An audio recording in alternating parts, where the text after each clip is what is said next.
கள்ளக்குறிச்சி அருகே தூக்கில் தொங்கிய இளைஞர் ஒருவரின் சடலத்தை கைப்பற்றி போலீசார் விசாரணை மேற்கொண்டு வருகின்றனர். கள்ளக்குறிச்சி மாவட்டம் பழைய சிறுமங்கூர் கிராமத்தைச் சேர்ந்தவர் பர்கத்.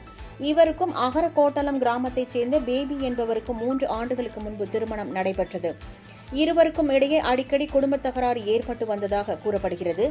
இந்த நிலையில் நேற்று காலை பர்கத் அகரகோட்டலத்தில் உள்ள ஒரு மரத்தில் தூக்கில் தொங்கிய நிலையில் மர்மமான முறையில் இறந்து கிடந்தார். தகவல் கிடைத்து சம்பவ இடத்திற்கு விரைந்து சென்ற கள்ளக்குறிச்சி போலீசார் இறந்து போன பர்கத்தின் சடலத்தை மீட்டு உடற்கூறு ஆய்விற்காக கள்ளக்குறிச்சி அரசு மருத்துவக் கல்லூரி மருத்துவமனைக்கு அனுப்பி வைத்தனர். இந்த நிலையில் இறந்து போன பர்கத்தின் இறப்பில் மர்மம் இருப்பதாக கூறி சடலத்தை வாங்க மறுத்த உறவினர்கள் கள்ளக்குறிச்சி காவல் நிலையத்தை முற்றுகையிட்டனர். அவர்களை சமாதானப்படுத்திய போலீசார் உடற்கூறு ஆய்வறிக்கை வந்தவுடன் உரிய நடவடிக்கை எடுக்கப்படும் என்று உறுதியளித்ததை அடுத்து உறவினர்கள் கலைந்து சென்றனர்.